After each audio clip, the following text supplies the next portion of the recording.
We're going to begin by talking about stress, and more specifically, we're going to start by talking about normal stress, which is essentially the intensity of a force that's acting normal or perpendicular to an area. So what am I talking about? If you look at the picture here, if I've got a member that's in an axial load here, so I've got P pulling on each side, right?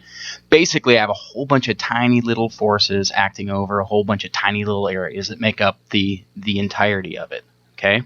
And stress is basically that distribution of that force. Now, when I have an axial load, as I have right here, I have uniform deformation, okay? Which means that the normal stress is constant over the entire distribution.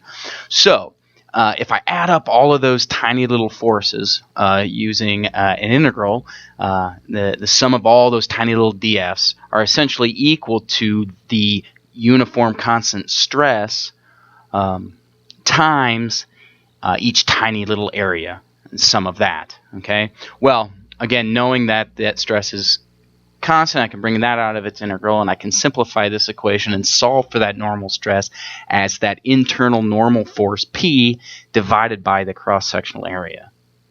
Okay, so we go and use statics to find that internal load divided by the area. That gives us our average normal stress due to an axial load.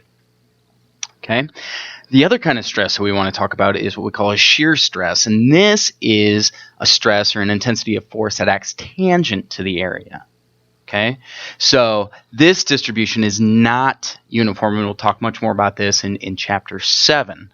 Okay, but a good first order approximation, or what we call an average shear stress, would again be that shear force that we can calculate using statics divided by the cross-sectional area. So the most direct way to look at this is if I've got a force acting down like this, I have two shear stresses on each side pushing up against it. That shear stress acting tangent or parallel with the cross-sectional area leads to my shear stress, which is that shear force V divided by the cross-sectional area A, and that's my average shear stress. Now, the units on these stresses are either pascals, which is a Newton per square meter, again, force divided by area, or a pound per square inch, which we call PSI in English units. So those are the general units that we're going to be talking about.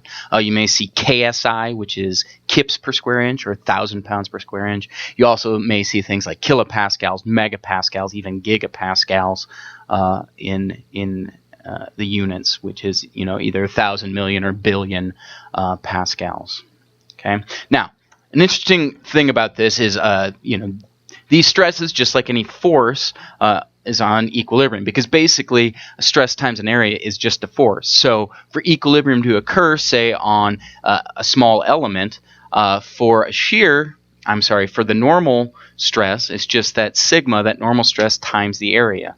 Okay, so if I have one, say, going in the z direction, I also have to have one in the negative z direction for this thing to be in equilibrium, which it will be in static equilibrium. Okay, same thing, if I've got one in the y direction, I need to have an opposite one in the y direction, x direction, opposite one in the x direction. Again, for an infinitesimal element with all the same areas, those stresses have to balance one another. Same thing has to be true for the shear, and that the sum of the forces equals 0. So if I have a shear force acting up over here, I also have to have on the opposite side a shear force acting down. Okay, same thing if I have one acting to the right here, on the opposite side I have to have one acting to the left. Now,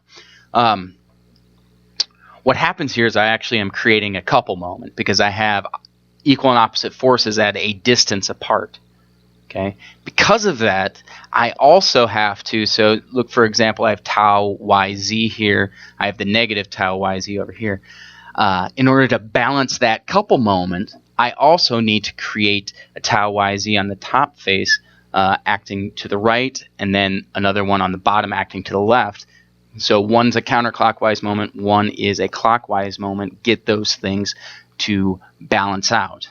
Okay, and we call that the complementary shear stress idea there. Okay, so just remember that we're in static equilibrium. So if I have, one stress in one direction, I have to have one in the other direction. Remember that the shear stress actually develops basically 4 stresses, one up, one down, separated apart, and then 2 on opposite faces apart, going in the opposite direction to keep things in equilibrium.